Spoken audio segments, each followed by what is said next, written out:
Hello, my good people. It's that time of the month where we pick coffee.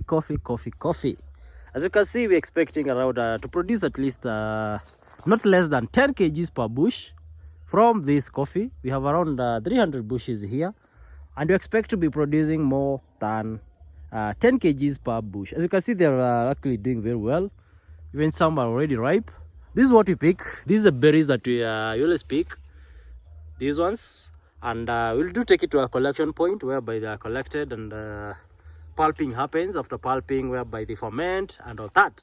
And most of the people have been asking, what is the relationship between coffee and what we do as dairy farmers? One of the most important thing, and that is very crucial in this area, is we do the dairy farming also provides what we call the manure. And manure is very key for this coffee. As you can see how it looks like, it's all about because of good quality manure that we do give it to these crops. As you can see, there's a lot of manure, and that helps in actually increasing the productivity of the coffee. And coffee is one of the things that you can use to compound your money, whereby, for instance, you manage your coffee very well. Feed it on very good manure that we get from the pigs, the cows, and even the chicken. We mix them together and let it to decompose very well. Then we feed to our own coffees, and the extra we do use it to plant our own maize that we use in as feeds to the cows and make silage. So wherever you have good manure, you can have all these. So the moment we sell this coffee at the end of the year, we get something good, and we anticipate probably at 100 shillings per kg before the end by the next year. And that, for example, you have around 300 bushes, then you get an average of 10 kgs, that is 3,000 kgs per year. Then you multiply by that by 100, that is approximately 300,000, which you can actually use in investing in other projects. For example, you want to construct another cow shed, you can use it. For example, you want to store more fodder for your own cows, you can use it. That's why coffee farming is another black gold that we cannot let it go out, because for you to produce a kg, we produce a kg with less than 50 shillings. For approximately for this year, I'm calculating it will be around 45 Kenya shillings to produce a kg.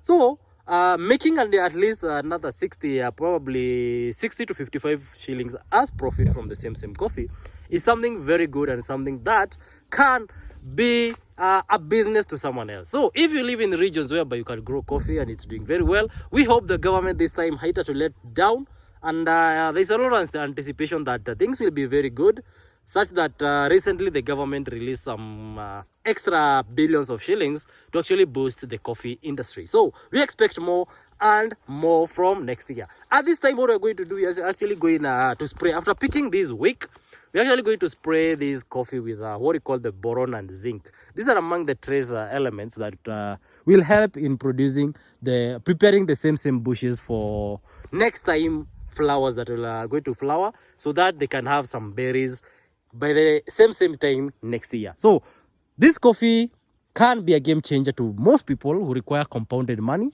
and it can also help you in investing in other things. For example, I want to construct a house probably by next year, and yet I don't have enough capital. I can be using what I get. Probably I'm earning 500 per day or 600 or whatever I'm earning, and I can use that as a compounding effect, whereby I can compound that money by actually investing in the coffee, and at the end of the year I can have my 200,000. And my 200,000 here in the village, it's good to have your own construction of a small house. For example, you decide I'm going to construct my house within 5 years, so you can have your own coffee, be managing it very well to a point. If you have enough kgs at the end of the 5 years, what do? You can use the money that you get to actually start up. Each year, this year you do a foundation. Next year, after you harvest again, you do the sides, the stonework thing. After that, you can do that, and in 5 years, you'll have completed constructing your own house.